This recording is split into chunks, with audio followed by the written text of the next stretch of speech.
This is Audible. Recorded Books presents Flow, The Psychology of Optimal Experience by Mihaly Csikszentmihalyi. Narrated by Donald Corrin. Chapter 1.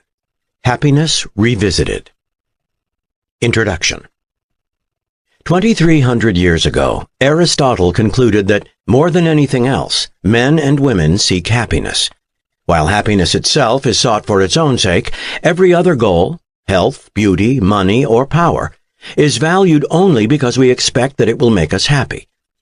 Much has changed since Aristotle's time. Our understanding of the worlds of stars and of atoms has expanded beyond belief.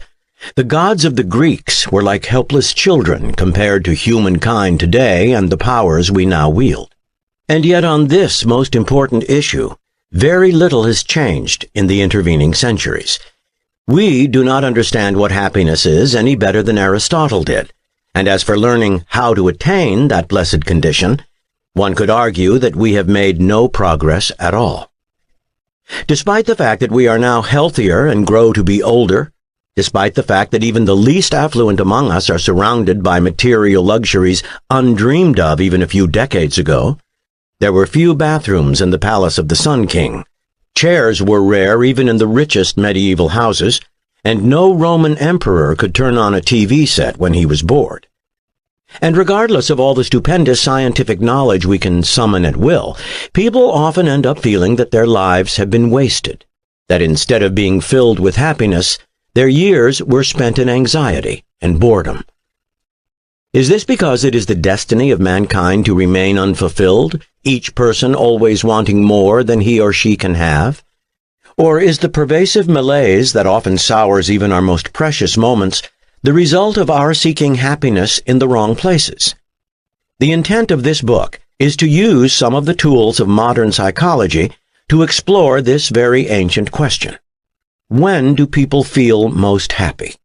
If we can begin to find an answer to it, perhaps we shall eventually be able to order life so that happiness will play a larger part in it. 25 years before I began to write these lines, I made a discovery that took all the intervening time for me to realize I had made. To call it a discovery is perhaps misleading, for people have been aware of it since the dawn of time. Yet the word is appropriate because even though my finding itself was well known, it had not been described or theoretically explained by the relevant branch of scholarship, which in this case happens to be psychology. So I spent the next quarter century investigating this elusive phenomenon. What I discovered was that happiness is not something that happens.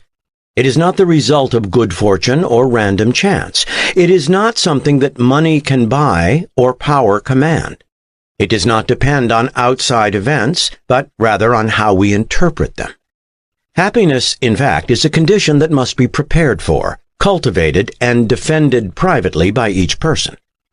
People who learn to control inner experience will be able to determine the quality of their lives, which is as close as any of us can come to being happy.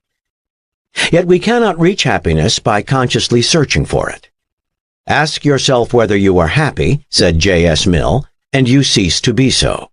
It is by being fully involved with every detail of our lives, whether good or bad, that we find happiness, not by trying to look for it directly. Viktor Frankl, the Austrian psychologist, summarized it beautifully in the preface to his book, Man's Search for Meaning. Don't aim at success. The more you aim at it and make it a target, the more you are going to miss it. For success, like happiness, cannot be pursued. It must ensue as the unintended side effect of one's personal dedication to a course greater than oneself. So, how can we reach this elusive goal that cannot be attained by a direct route? My studies of the past quarter century have convinced me that there is a way.